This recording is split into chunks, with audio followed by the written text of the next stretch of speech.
Just for code दोस्तों आ गया हूँ आप लोग के लिए पूरा अमेजिंग चैप्टर लेके रिएक्ट जेएस डेवलपमेंट का। ठीक है, रिएक्ट जेएस में एक प्रोजेक्ट को स्टार्ट करने के लिए ये देखिए कुछ टॉपिक मैंने लिख रखा है, जैसे कि template, JSON APIs, component and nested component, react properties, react conditions, react loop. ठीक है, तो ये एक प्रोजेक्ट को अगर अगर आपको बनाना है रिएक्ट एप्लीकेशन में, यानी कि रिएक्ट जेएस में, अगर आपको किसी प्रोजेक्ट को भी स्टार्ट करना है तो इनके बारे में आपको पता होना चाहिए। यानी कि एक बेसिक सा प्रोजेक्ट या जो है बड़े से बड़ा प्रोजेक्ट स्टार्ट करने के लिए आपको ये चीज़ें पता होनी चाहिए। टेम्पलेट क्या है, जेएसएन एपीआईज क्या है, कंपोनेंट नेस्टेड कंपोनेंट क्या है, रिएक्ट प्रॉपर्टीज क्या है, रिएक्ट कंडीशंस क्या है, एंड रिएक्ट लूप्स क्या है ना। इनकी नॉलेज होनी चाहिए। मैं आपको एक एक करके सारी चीज़ें क्लियर करूंगा। ठीक है, सबसे पहले तो एक नया प्रोजेक्ट आज आपको बनाना है। आज ये सारा कमांड प्रॉम्प्ट में डेस्कटॉप लोकेशन को मैंने एक्सेस कर लिया है। यहाँ पर लिख देता हूँ मैं create hyphen react hyphen app, और अपने एप्लीकेशन का नाम देखें तो मैंने अपने एप्लीकेशन का नाम रखा जस्ट लर्न। आप कुछ भी रख सकते हैं, फिलहाल मैंने जस्ट लर्न रखा है। ये देखिए है ना, नाम देख लीजिए जरा, जस्ट लर्न इस तरीके से मैंने रखा। इंटर प्रेस करूंगा, थोड़ा सा ये टाइम लेगा, यानी कि जो है एप्लीकेशन बनाने में थोड़ा सा टाइम लेता है, तो आपको पेशेंस रखना है। जब तक ये बन ना जाए पेशेंस रखना है। इंटरनेट कनेक्शन ऑन होना चाहिए आपका, तभी ये बनेगा। ठीक है, पेशेंस रखिए, थोड़ा सा टाइम में ये बन जाएगा। जब आपका एक प्रोजेक्ट बन जाएगा तो आपको फिर से डेस्कटॉप लोकेशन मिल जाएगा, यानी कि यहाँ पर आप देखेंगे तो डेस्कटॉप लोकेशन फिर से आ जाएगा। सीएलएस कर लेंगे एक बार, और प्रोजेक्ट को स्टार्ट करने से पहले सबसे पहले आपको सीडी जस्ट लर्न, यानी कि जो आपने प्रोजेक्ट बनाया उसको एक्सेस कर लेना इस तरीके से। हमें इसके अंदर कुछ और चीज़ों को इंस्टॉल कर देना चाहिए अभी, रिएक्ट राउटर डॉम को और रिएक्ट बूटस्ट्रैप को, क्योंकि हमें इनका यूज करना है तो पहले हम इंस्टॉल कर देते हैं ताकि हम यूज कर सकें। यहाँ पर लिखिए जरा npm i react hyphen router hyphen dom, react hyphen router hyphen dom, इसको इंस्टॉल कर लेंगे क्योंकि हमें राउटिंग से रिलेटेड काम करना है, तो रिएक्ट राउटर डॉम को इंस्टॉल करना कंपलसरी है। ठीक है, ये हमने इंस्टॉल कर लिया। आ जाइए जरा, जब तक के यहाँ पर बूट स्टेप की वेबसाइट पर, तो यहाँ पर सर्च कर लीजिए जरा रिएक्ट बूट स्टेप इस तरीके से। इसकी वेबसाइट पे आ जाएंगे और यहाँ पर जो इसका एनपीएम होगा गेट स्टार्टेड पे क्लिक करेंगे और एनपीएम यहाँ से कॉपी करिए। ये देखिए लिखा हुआ है एनपीएम, इसका इंस्टॉलेशन कमांड, मतलब एनपीएम उसको बोलते हैं कि जो इंस्टॉलेशन कमांड होता है उसी को एनपीएम बोला जाता है। मैंने कॉपी कर लिया। एक बार ये जब आपका रिएक्ट राउटर डॉम इंस्टॉल हो जाए तो यहाँ पर राइट क्लिक करेंगे और एंटर प्रेस कर देंगे, तो आपका जो रिएक्ट बूट स्टेप वो भी इंस्टॉल हो जाएगा। आ जाइए जरा animate dot C S S पे, क्योंकि हमें एनिमेशन का भी काम है, तो animate dot C S S में आ जाएंगे और नीचे की तरफ जाके देखेंगे तो आपको एनपीएम दिख जाएगा। डॉलर छोड़ देंगे, बाकी एनपीएम इंस्टॉल से लेकर डैश डैश सेव तक कॉपी कर लेंगे और यहाँ पर आके सीएलएस करेंगे इस तरीके से पहले, उस पर राइट क्लिक कर देंगे। आप चाहें तो यहाँ पर देख के, यानी कि मेरे में ये वाला कमांड देख के आप लिख सकते हैं, एजीटी लिख देंगे तो आपका भी इंस्टॉल हो जाएगा। आपको कॉपी करने की आवश्यकता नहीं है। तो मैंने एंटर प्रेस कर दिया, ये भी इंस्टॉल हो जाएगा, तब हम जाके अपने प्रोजेक्ट को रन करेंगे, यानी कि स्टार्ट करेंगे। तो मैंने पहले ही क्यों इंस्टॉल कर लिया, क्योंकि हमें बाद में प्रोजेक्ट को रोक के फिर इंस्टॉल करना पड़ता है, इसलिए मैंने पहले ही इंस्टॉल कर लिया, क्योंकि इनका यूज है ऑलरेडी, तो इसलिए मैंने इंस्टॉल कर लिया है। सीएलएस कर लेंगे, उसके बाद एनपीएम स्टार्ट लिखेंगे इस तरीके से, ताकि आपका प्रोजेक्ट जो है ब्राउजर में रन हो जाए। ठीक है, ब्राउजर में रन हो रहा है, जब तक अपने प्रोजेक्ट को वीएस कोड में ब्राउज कर लीजिए। यहाँ पर जाऊंगा, ओपन फोल्डर करूंगा इस तरीके से, और डेस्कटॉप पे जो हमारा एप्लीकेशन पड़ा हुआ है फ्रंट जस्ट के नाम से, उसको मैं ब्राउज कर लूंगा। ठीक है, जस्ट फ्रंट के नाम से शायद मैंने बनाया है, जस्ट जस्ट लर्न के नाम से मैंने बनाया। ठीक है, यहाँ पर सर्च कर लूंगा मैं, जस्ट लर्न किधर गया, यहाँ पर होगा, ये रहा है ना जस्ट लर्न, इसको सेलेक्ट कर लेंगे। ठीक है, तो जो भी आपने बनाया है उसको सेलेक्ट कर लेंगे इस तरीके से। सेलेक्ट होने के बाद देखिए, अभी इसको कट कर दिए यहाँ पर, अभी इसमें कुछ नहीं देखेंगे हम। यहाँ पर आइए जरा ब्राउजर में, ये देखिए ना, एक तरीके से आपको ये मिला ऐप कंपोनेंट, यानी कि ऐप कंपोनेंट का जो कोड है, जो डिजाइन है, वो यहाँ पर लोड हुआ। फर्स्ट टाइम जब आप रिएक्ट का एप्लीकेशन बनाते हो आपको मिलता क्या क्या है, रिएक्ट बूट स्टेप खुला रहने देंगे, बाकी सब यहाँ से कट कर देंगे। एनिमेट डॉट सीएसएस को भी कट कर दिए, इसको खुला रहने दीजिए, इसमें काम करना है हमें, इससे यहाँ से कुछ डेटा को देखना है। बाकी यहाँ पर आ जाइए जरा। ठीक है, तो सबसे पहले जब आप एप्लीकेशन बनाते हैं, यानी कि नया एप्लीकेशन बनाते हो, रिएक्ट आपको डिफॉल्ट तरीके से नोड मॉड्यूल देगा। ठीक है, पब्लिक फोल्डर देगा, आपको बताया गया सारी चीज़ें क्यों होती हैं ये सारी चीज़ें। एसआरसी में ऐप डॉट जेएस होता है और इंडेक्स डॉट जेएस होता है, तो इंडेक्स डॉट जेएस जो होता है उसको बोलते हैं मॉड्यूल, यानी मॉड्यूल का फाइल है ये। ऐप डॉट जेएस क्या है, ऐप डॉट जेएस एक कंपोनेंट है, ये एक ऐप कंपोनेंट बोला जाएगा इसको, यानी कि ये एक ऐप कंपोनेंट है। तो सबसे पहले जो आपको यहाँ पर दिखाया गया था शुरुआत में, उसमें पहला लाइन लिखा गया था टेम्पलेट। आप टेम्पलेट का फाइल किसको बोलेंगे, यानी कि टेम्पलेट किसको बोलेंगे वो समझिए जरा। तो टेम्पलेट आप उसे बोलेंगे, देखिए जैसे मैं एक टेम्पलेट यहाँ पर ओपन कर लेता हूँ, ये वाला टेम्पलेट। ठीक है, ये ओपन हो रहा है, ये देखिए ना, ये टेम्पलेट ओपन हुआ। टेम्पलेट का फाइल आप उसे, जैसे कि यहाँ पर मैं क्लिक करता हूँ एनालिटिक्स पे, तो जरा ध्यान से देखना, नेव बार और साइड बार आपका सेम है। एनालिटिक्स खुल गया, कहीं पर भी आप क्लिक करिए, इन्वेंट्री मैनेजमेंट पे क्लिक करेंगे, नेव बार और साइड बार आपका जो है, यानी कि साइड बार और नेव बार जो है सेम रहेगा। एनालिटिक्स पे क्लिक करेंगे तब भी सेम रहेगा, डैशबोर्ड पे क्लिक करेंगे तब भी सेम रहेगा। कस्टमर में जाएंगे और कस्टमर लिस्ट पे हम क्लिक करें तो सभी हमारा ये जो साइड बार है और नैप बार हमारा सेम रहता है सभी पेज में। तो जिस पेज में कोई ऐसा कोड रखा हो जो कि सभी के लिए कॉमन हो, यानी कि सभी के लिए सेम तरीके से काम कर रहा हो, उसी पेज को आप जो है टेम्पलेट का फाइल कहेंगे। यानी कि जिस पेज में ऐसा डिज़ाइन हो, जैसे कि मान लो हमारे केस में हम ऐप डॉट जेएस को टेम्पलेट का फाइल बनाने वाले हैं, यानी कि ऐप डॉट जेएस में हम अब ऐसा डिज़ाइन रखने वाले हैं, बाकी हम इसके अंदर सारे कंटेंट को लोड करने वाले हैं। तो जो टेम्पलेट का फाइल बोला जाएगा उसको किस बोला जाएगा, हमारे केस में ऐप डॉट जेएस को टेम्पलेट का फाइल बोला जाएगा, क्योंकि हम इसी में ऐसा डिज़ाइन रखने वाले हैं। कहने का मतलब ये है साइड बार और नैप बार जिसमें भी रखा हो जिस वाले फाइल में, क्योंकि ये सेम है, सभी के लिए सेम काम करता है। कहीं पर भी आप जाइए सभी के लिए यहाँ पर लोड करेगा कंटेंट, लेकिन ये चीज़ चेंज नहीं होगा कभी भी, ये चीज़ नहीं चेंज होगा, ना यही चेंज होगा और ना ही फूटर चेंज होगा आपका। ये देखिए फूटर में ये है, किसी दूसरे लिंक पे जाएंगे तो फूटर आपका सेम ही रहेगा, ये देखिए ना। तो जहाँ पर फूटर का डिज़ाइन, जहाँ पर साइड बार का डिज़ाइन और जहाँ पर जो है नैप बार का डिज़ाइन हो, उसी को टेम्पलेट का फाइल बोलेंगे, क्योंकि ये जहाँ पर सेम होगा, यानी कि सभी के लिए सेम तरीके से वर्क कर रहा है ये, तो उसी फाइल को टेम्पलेट का फाइल बोलेंगे। तो अभी हम अपने केस में क्या करने वाले हैं, टेम्पलेट का फाइल ऐप डॉट जेएस को बनाने वाले हैं, ठीक है। तो सबसे पहले ये तो टेम्पलेट हो गया आपका कि टेम्पलेट आप किसको बोलेंगे, इंटरव्यू वगैरह में पूछा जा सकता है कि टेम्पलेट का फाइल आप किसे बोलेंगे। तो टेम्पलेट का फाइल आप उसे बोलेंगे जिसमें जो है सभी के लिए सेम डिज़ाइन हो, यानी कि ऐसा फाइल जिसमें ऐसा कोड किया गया है जिसमें जो है सभी के लिए वो काम कर रहा हो, उसी को टेम्पलेट का फाइल कहेंगे। और उसी के अंदर सारी कंटेंट को आपको लोड करना है, यानी कि राउटिंग से रिलेटेड जो काम करना है वो टेम्पलेट के फाइल के अंदर ही करना है, यानी कि जो टेम्पलेट का फाइल होगा उसी के अंदर राउटिंग से रिलेटेड आपको काम करना है। आइए जरा अपने वीएस कोड में सबसे पहले यहाँ पर आ जाइए। देखिए एसआरसी फ़ोल्डर, इसके अंदर कंपोनेंट के नाम से एक फ़ोल्डर बनाएँगे सबसे पहले, ठीक है? क्योंकि हमें एक बेसिक से प्रोजेक्ट को स्टार्ट करना है। तो कंपोनेंट के नाम से मैंने फ़ोल्डर बनाया। उसके बाद इस कंपोनेंट के अंदर आपको सबसे पहले हेडर के नाम से फ़ोल्डर बनाना है, तो हेडर के नाम से बना लीजिए इस तरीके से। उसके बाद आपको कंपोनेंट के अंदर एक फ़ोल्डर और बनाना है फूटर के नाम से, यानी कि फूटर के नाम से इस तरीके से फ़ोल्डर बना लेंगे, ठीक है? तो जिस तरीके से मैं अभी स्ट्रक्चरिंग करवा रहा हूँ, उसी तरीके से आपको काम करना है, उसमें कोई भी चेंजेस नहीं करना है। तो हेडर के नाम से हो गया, फूटर के नाम से हो गया। सबसे पहले इसमें आइए हेडर में और यहाँ पर लिखिए जरा हेडर डॉट जेएसएक्स, यानी कि हेडर डॉट जेएसएक्स, इस वाले एक्सटेंशन में अब हम काम करेंगे, यानी कि आगे जितना भी कंपोनेंट का फाइल आप बनाएंगे उसका एक्सटेंशन जेएसएक्स ही रखेंगे। क्यों रखना है ये आगे लास्ट में आपको बताया जाएगा, फिलहाल आपको एक्सटेंशन कोड जेएसएक्स रखिए। लास्ट में आपको थोड़े से शब्दों में एक्सप्लेन करूंगा इस चीज़ को, आपको समझ में आ जाएगा कि जेएसएक्स क्यों रखना है हमें। ये मैंने बना लिया। सबसे पहले आपको एक कांस्टेंट बनाना है इस तरीके से हेडर के नाम से, क्योंकि हेडर का कंपोनेंट है ये, इसलिए हमने हेडर के नाम से ही कांस्टेंट बनाया। याद रहे आप स्मॉल लेटर में भी लिख सकते हो इस चीज़ को, लेकिन कंपोनेंट का जो काम हो वो सिर्फ हेडर, यानी कि कैपिटल लेटर उसका फर्स्ट लेटर कैपिटल रखा करो कंपोनेंट के लिए सिर्फ, ठीक है। आप स्मॉल बनाइएगा इशू नहीं होगा, लेकिन फर्स्ट लेटर कंपोनेंट का आप जो है मतलब कैपिटल ही रखा करो तो ज़्यादा अच्छा होता है। इसको एक्सपोर्ट करेंगे, सबसे पहले एक्सपोर्ट डिफ़ॉल्ट डिफाइन करेंगे इस तरीके से और हेडर को हम एक्सपोर्ट कर देंगे। मैंने यहाँ से हेडर को एक्सपोर्ट कर दिया। इसके अंदर आ जाएंगे, कांस्टेंट बनाएंगे एक डिज़ाइन के नाम से, यानी कि डिज़ाइन के नाम से इस से कांस्टेंट बनाएंगे और यहाँ पर इसके अंदर, यानी कि इसका जो पैरेंथेसिस है इसके अंदर फ्रेगमेंट को स्टार्ट करेंगे और फ्रेगमेंट के अंदर मैं लिख देता हूँ इस तरीके से H1 से जस्ट फॉर कोड, या लिख देता हूँ वेलकम टू हेडर, बस ऐसे लिख देता हूँ वेलकम टू हेडर। आप कुछ भी लिख सकते हैं, जरूरी नहीं कि यही लिखिए। और यहाँ से डिज़ाइन को रिटर्न कर देंगे, यानी कि रिटर्न डिज़ाइन इस तरीके से कर देंगे, ठीक है। तो अभी ये क्या है, ये हमें दिखेगा यहाँ पर, यानी कि इसको कट कर देता हूँ मैं, टेम्पलेट वाला जो हमने खोला था इसको मैं कट कर देता हूँ, ये हमारा प्रोजेक्ट है। अभी हमें यहाँ पर नहीं दिखेगा, ठीक है। तो जो नेप बार, यानी कि जो हमने हेडर बनाया ना इसके अंदर हम नेप बार का कोड करने वाले हैं, वो जो नेप बार है वो यहाँ पर दिखेगा। तो जो टेम्पलेट का फाइल आप मान रहे हैं जिसको, यानी कि ऐप डॉट जेएस को, उसको यहाँ पर बनाएंगे, यानी कि इस वाले कंपोनेंट को हम कहाँ लोड करेंगे, टेम्पलेट के फाइल में। तो अभी हमारे केस में हम टेम्पलेट का फाइल जो है ऐप डॉट जेएस को बनाने वाले हैं, ठीक है। तो बनाने के लिए मतलब कुछ करना नहीं है आपको कि इसको कुछ अलग से इसके लिए कोड करना होगा, वही कोड करना होगा बस, जिसमें आपका जो है सेम कोड होगा नेप बार का फूटर का, सभी के लिए काम करेगा ना वो। तो बस उसी को टेम्पलेट का फाइल बोलेंगे। अब यहाँ पर जो डिफ़ॉल्ट कोड जिसकी वजह से यहाँ पर ये डिज़ाइन दिख रहा है, इसको आपको हटाना है। तो कंट्रोल ए करिए, ऐप डॉट जेएस में आ जाइए, कंट्रोल ए करके इसको हटा देंगे, यहाँ से रिमूव कर देंगे। एक कांस्टेंट बनाएंगे ऐप के नाम से इस तरीके से और यहाँ पर मैंने, अच्छा ये सारी चीज़ें मैं बार बार क्यों बताता हूँ आप लोग को, ताकि आपको स्ट्रक्चर जो है समझ में आ जाए, कब एक्सपोर्ट करना है, किस तरह से फंक्शन बनाना है, किस तरह से डिज़ाइन बनाना है, कहाँ इंपोर्ट करना है, कहाँ एक्सपोर्ट करना है, ये सारी चीज़ें आपकी क्लियर हो जाएँ। इसीलिए आपको बेसिक चीज़ें अभी कवर कराई जा रही हैं, है ना। तो जिस तरीके से आपको बताया जा रहा है उसी तरीके से आपको काम करना है, उसी तरीके से फॉलो करना है। अभी एक्सपोर्ट करिए ज़रा यहाँ से, तो एक्सपोर्ट डिफ़ॉल्ट का मैं करता हूँ और यहाँ से ऐप को मैं एक्सपोर्ट कर दूंगा, ठीक है। टर्मिनेट कर देंगे, यहाँ पर आएंगे एक कांस्टेंट बनाएंगे ज़रा डिज़ाइन के नाम से, यानी कि यहाँ पर मैंने कांस्टेंट बनाया इस तरीके से डिज़ाइन के नाम से और यहाँ पर मैं इसके अंदर टर्मिनेट कर देंगे। उसके बाद रिटर्न कर देंगे सबसे पहले डिज़ाइन को, फिर हम काम करेंगे। तो डिज़ाइन को रिटर्न कर दिए इस तरीके से, टर्मिनेट यहाँ पर कर देंगे और इसके बीच में इंटर प्रेस करेंगे और फ्रेगमेंट को स्टार्ट करेंगे। फ्रेगमेंट के अंदर आपको काम करना है, तो फ्रेगमेंट के अंदर हमें इसके लिए कुछ भी काम नहीं करना है।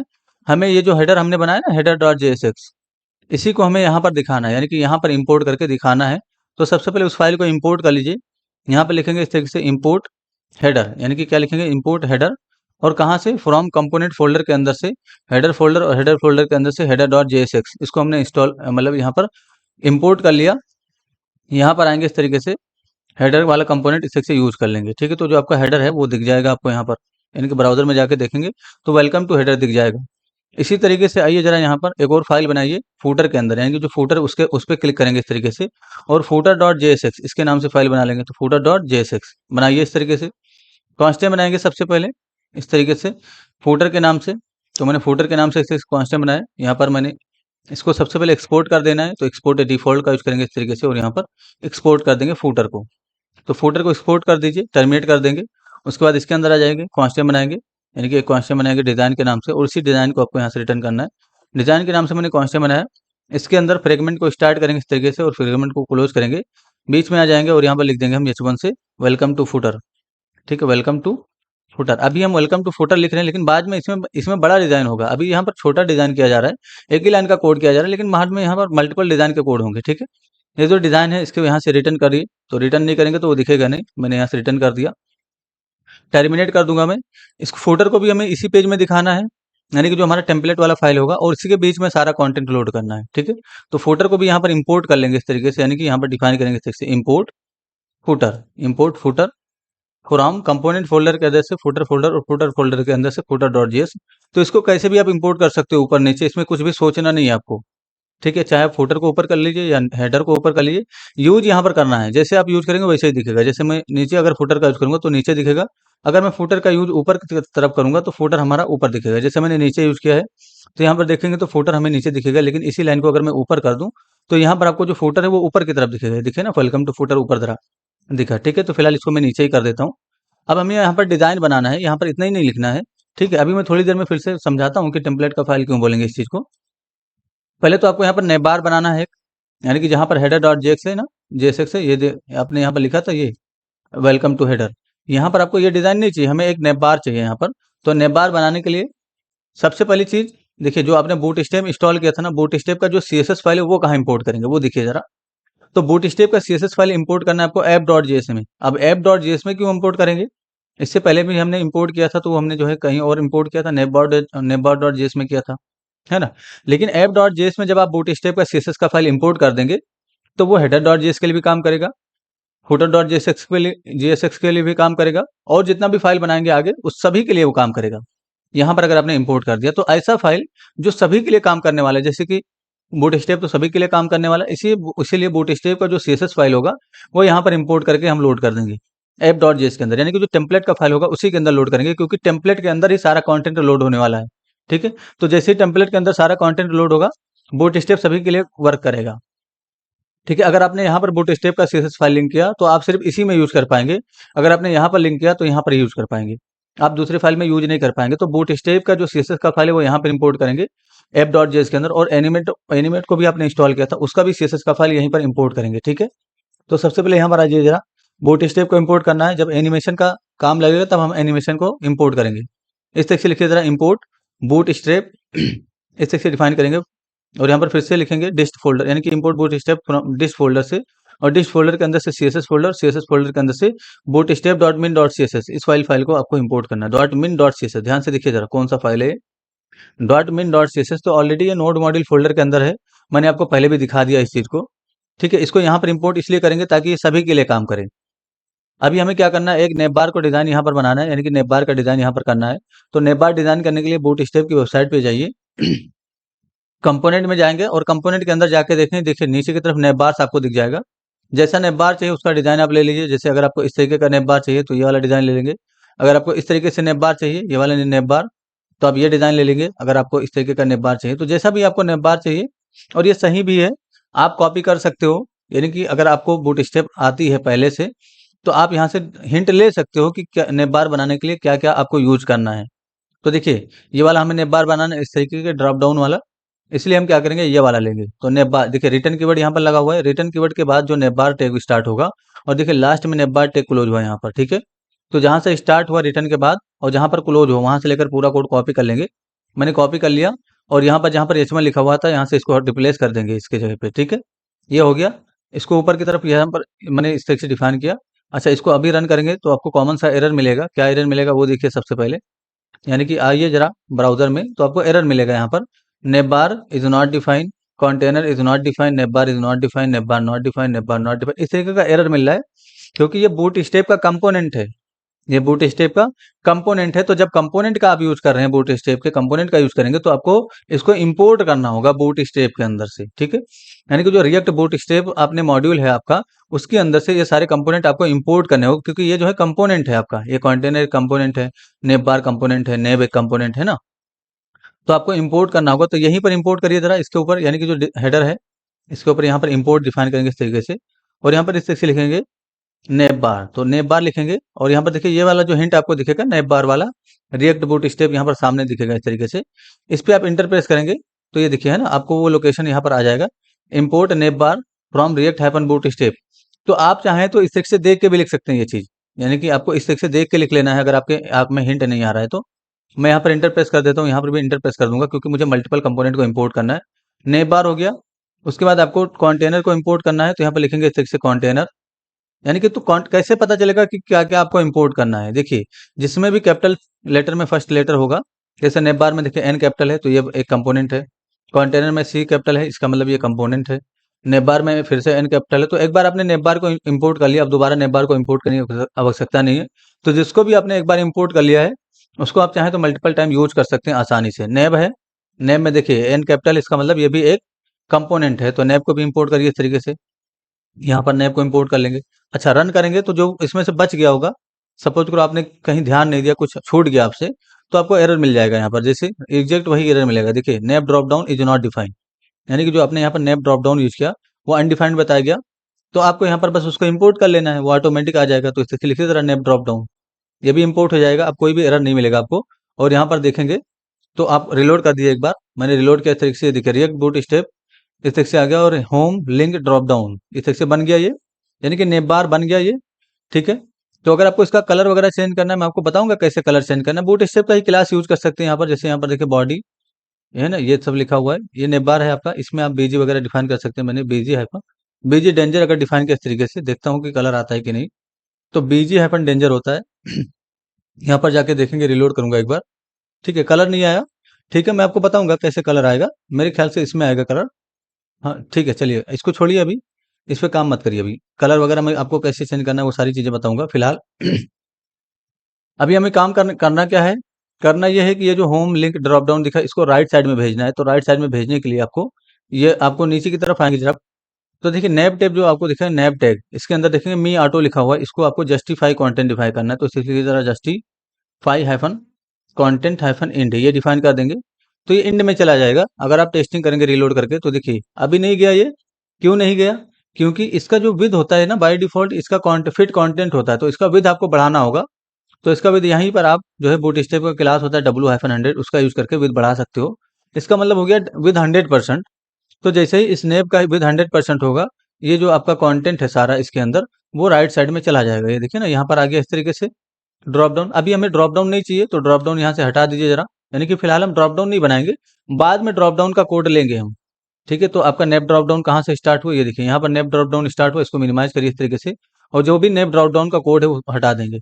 अभी सिर्फ नेप का कोड दिखेगा आपको, ये देखिए ना नेप का कोड इस तरीके से, सिर्फ आपको यहाँ पर होम और लिंक दिखेगा, ठीक है। एक दो और बना दीजिए, मैंने यहाँ पर एक और बना दिया इसी से ब्लॉग के नाम से, यानी कि ब्लॉग मैंने इसी से बनाया ब्लॉग, ठीक है। यहाँ पर तीन कंपोनेंट यानी कि तीन आपको दिखेगा मेन्यू, एक तो होम लिंक ब्लॉग। अभी इस पे क्लिक करने के बाद होम पेज खुलना चाहिए, लिंक पे क्लिक करने के बाद लिंक का पेज खुलना चाहिए, और ब्लॉग पे क्लिक करने के बाद ब्लॉग का पेज खुलना चाहिए। तो मैंने क्या कहा, आपको इसके लिए राउटिंग करना होगा तब जाके यहाँ पर खुलेगा, ठीक है। तो राउटिंग करने का काम टेम्पलेट के अंदर, क्योंकि आपने जो है ऐप डॉट जेएस को टेम्पलेट माना है। अब जो टेम्पलेट होता है उसके अंदर देखिए, अब टेम्पलेट के अंदर जो भी लोड करेंगे, जैसे होम पेज का कंटेंट यहाँ पर लोड होगा तो नेम बार थोड़ी नहीं चेंज होगा, या फूटर नहीं चेंज होगा, वैसे ही रहेगा। आप ब्लॉग का कंटेंट बीच में लोड करेंगे, नेम बार फूटर सेम रहेगा। आप लिंक का कंपोनेंट जो है कंटेंट बीच में लोड करेंगे तो नेम बार और फूटर आपका सेम रहेगा सभी के लिए, ठीक है। तो जिस जिस पेज में ऐसा डिजाइन रखा हो जो कि सभी के लिए काम कर रहा हो, उसी को टेम्पलेट का फाइल बोलेंगे, उसी को टेम्पलेट बोलेंगे। समझ गए होंगे। तो अभी हमारे केस में टेम्पलेट का फाइल कौन सा, ऐप डॉट जेएस है। तो कभी भी राउटिंग करने का काम, यानी कि जो राउटिंग करने का काम करेंगे वो टेम्पलेट फाइल के अंदर करेंगे। ठीक है, तो राउटिंग करना है हमें यहाँ पर। तो राउटिंग करने के लिए कुछ चीज़ों को हमें इंपोर्ट करना होगा, जैसे कि ब्राउज़र राउटर। तो यहाँ पर मैं लिखता हूँ इस तरीके से ब्राउज़र राउटर, इस वाले कंपोनेंट को मैंने इंपोर्ट करना है। अच्छा, जो ब्राउज़र राउटर है, ये कहाँ से होता, ये ब्राउज़र राउटर कहाँ से इंपोर्ट होगा? रिएक्ट राउटर डॉम के अंदर से। तो इंटर प्रेस किया मैंने, browser router react hyphen router hyphen dom, इसके अंदर से इंपोर्ट होगा। यहाँ पर एंटर कर लेता हूँ क्योंकि मल्टीपल कंपोनेंट हमें इंपोर्ट करने हैं। तो अगर आप में ये हिंट नहीं आता है तो आप इंपोर्ट लिखेंगे, उसके बाद कर्ली ब्रैकेट, उसके बाद इसके अंदर, फिर उसके बाद from react hyphen router hyphen dom, इस तरह से मैनुअली लिखेंगे आप। ठीक है, यहाँ पर मैंने कॉमा से सेपरेट किया। उसके बाद आपको इसके अंदर से राउट्स को एक्सेस करना है, यानी कि राउट्स नाम का एक कंपोनेंट होता है, उसको एक्सेस करना है। उसके बाद कॉमा देंगे और राउट को एक्सेस करना है। तो राउट और राउट्स, देखिए कि यहाँ पर राउट्स है और यहाँ पर राउट है। और ब्राउज़र राउटर का दूसरा नाम आप रख सकते हैं, जैसे ये बड़ा अगर आपको लग रहा है, ये टैग जो है बड़ा यूज़ हो रहा है, तो आप इसके लिए दूसरा नाम डिफाइन कर सकते हैं। एज कीवर्ड लगाएंगे, इसको बोलते हैं इलियास डिफाइन करना। तो इसके इसके लिए हम इलियास क्रिएट कर देंगे राउटर के नाम से। मैंने राउटर के नाम से यहाँ पर इलियास क्रिएट कर दिया। तो जहाँ पर भी आपको ब्राउज़र राउटर लिखना होगा वहाँ पर आप राउटर को लिखेंगे। इसका मतलब सिंपल सा ये समझिए कि इसका आपने निक नेम डिफाइन कर दिया, यानी कि जहाँ पर आपको ब्राउज़र राउटर लिखना होगा, अब राउटर को आप लिखेंगे, क्योंकि इसके लिए आपने इलियास क्रिएट कर दिया राउटर के नाम से। ठीक है, तो जहाँ पर भी आपको ब्राउज़र राउटर लिखना होगा वहाँ पर राउटर का यूज़ कर लेंगे। तो आप ऐसा कर भी सकते हैं, नहीं भी कर सकते हैं, आपके केस में। ज़रूरी नहीं कि राउटर के नाम से दिया जाए, आप डेमो भी लिख सकते हो, आप यहाँ पर अमित भी लिख सकते हो इस तरीके से, और आप यहाँ पर आलोक भी लिख सकते हो, जो भी आपकी मर्ज़ी हो वो लिख सकते हैं। लेकिन राउटर के नाम से थोड़ा मीनिंगफुल होता है, इसलिए हमने राउटर को डिफाइन किया यहाँ पर। ठीक है, अभी करना क्या है हमें, देखिए जो यहाँ पर जो आपको हेडर डॉट जेएसएक्स दिखा, इसके अंदर आप लिंक कंपोनेंट का यूज़ करने वाले हो। यानी कि अगर आपने इस तरीके से एचआरईएफ के अंदर होम दिया तो आपका पेज जो है लोड लेगा, यानी कि सर्वर से रिक्वेस्ट करेगा। तो हम क्या करने वाले हैं, यहाँ पर लिंक कंपोनेंट का यूज़ करने वाले हैं।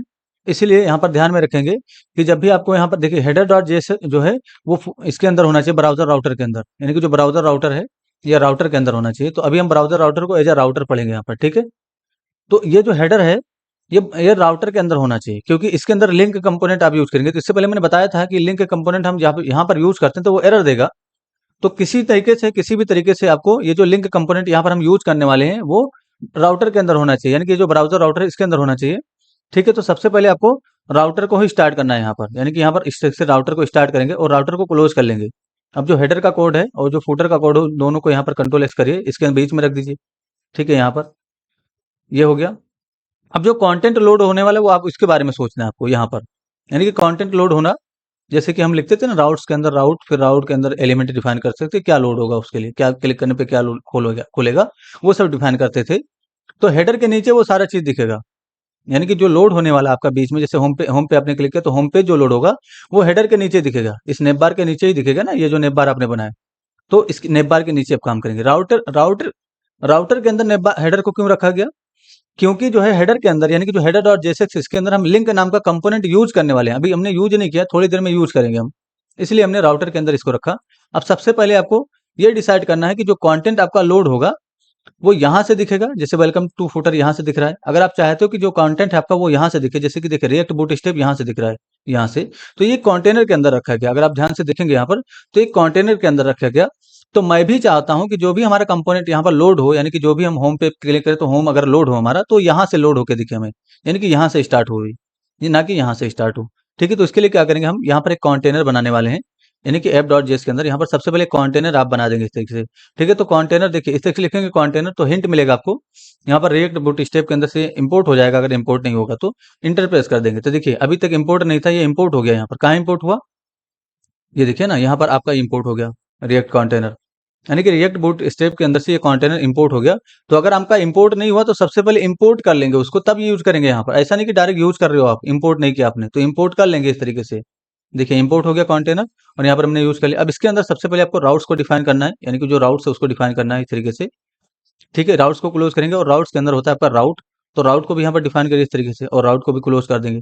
अब राउट को इस तरीके से नहीं क्लोज करेंगे क्योंकि इसके बीच में हमें कुछ नहीं लिखना है, तो ऐसे भी आप क्लोज कर सकते हो, जरूरी नहीं।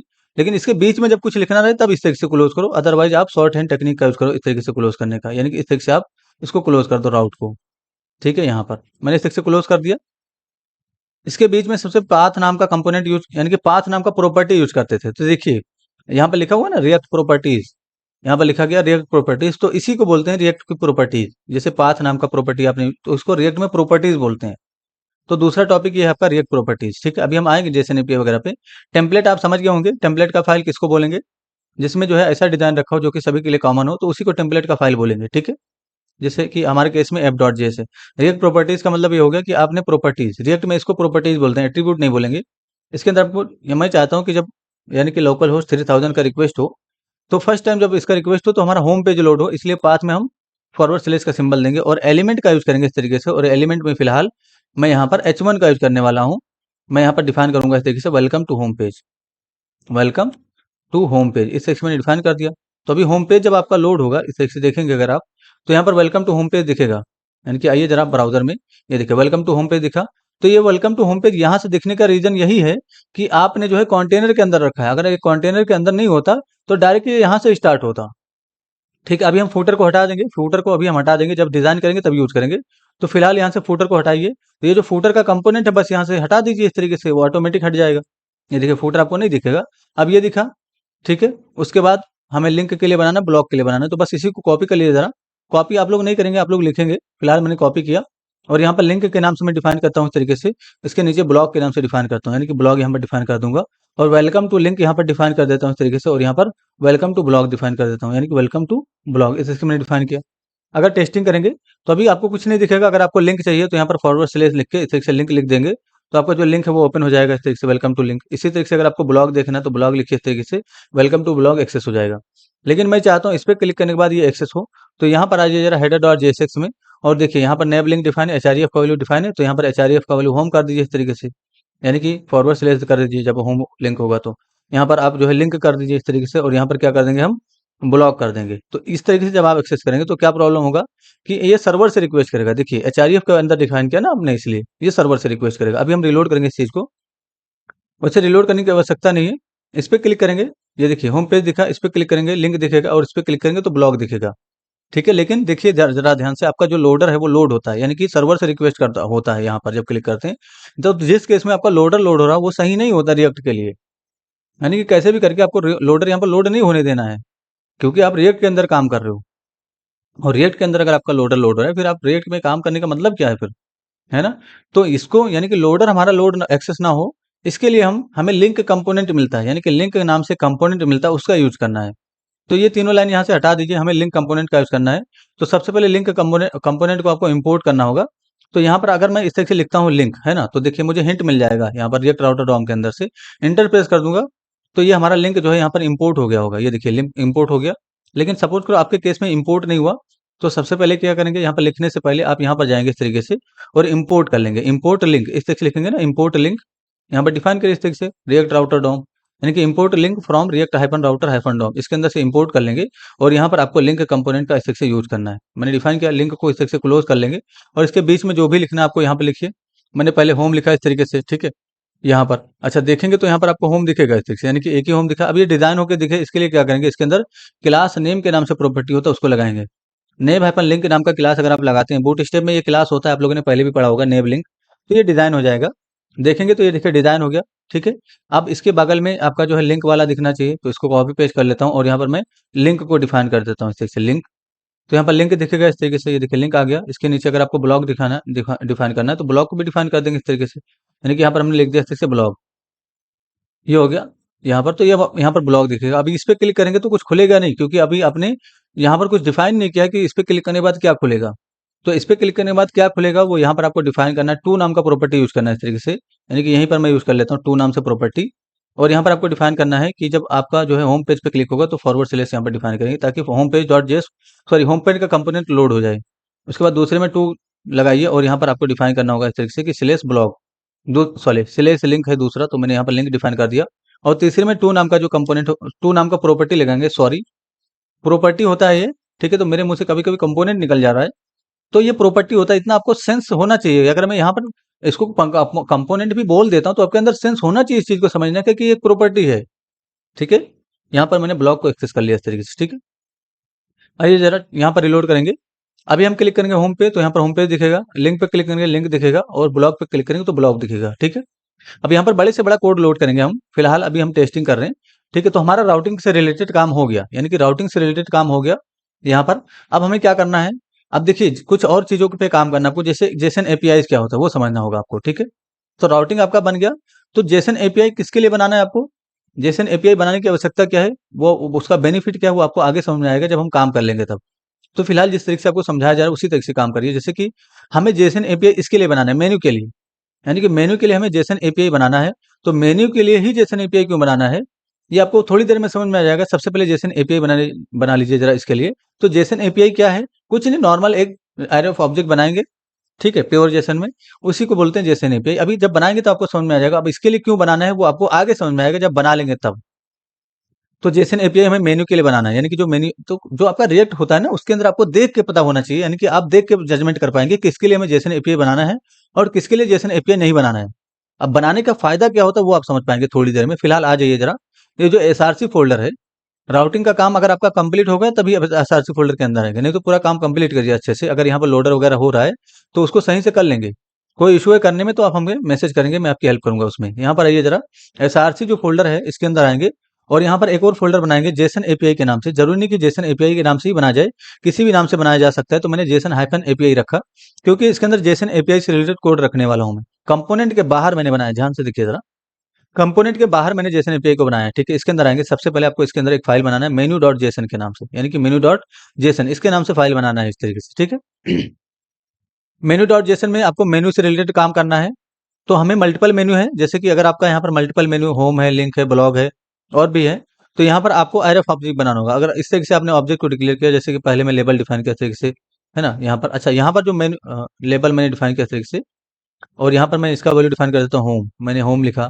उसके बाद दूसरा अगर आपको ऑब्जेक्ट डिफाइन करना है तो इस तरीके से नहीं डिफाइन करेंगे, इसके नीचे, क्योंकि इसके लिए लूप नहीं चला पाएंगे आप, ठीक है? अगर आप चाहते हैं कि आप इसको लूप से कंट्रोल कर सकें, तो आप जब मल्टीपल, समझ लीजिए बस इस चीज़ को कि जब आपके पास मल्टीपल ऑब्जेक्ट होगा तो आपको उसको एरे ऑफ ऑब्जेक्ट के अंदर रखना है। इसको हटाइए जरा यहाँ पर।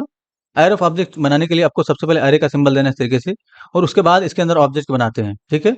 तो सबसे पहला ऑब्जेक्ट होम के लिए रहेगा, यानी कि होम का रहेगा, इसलिए हम यहाँ पर डिफाइन करेंगे लेबल के नाम से प्रॉपर्टी सेट करेंगे इस तरीके से, लेबल।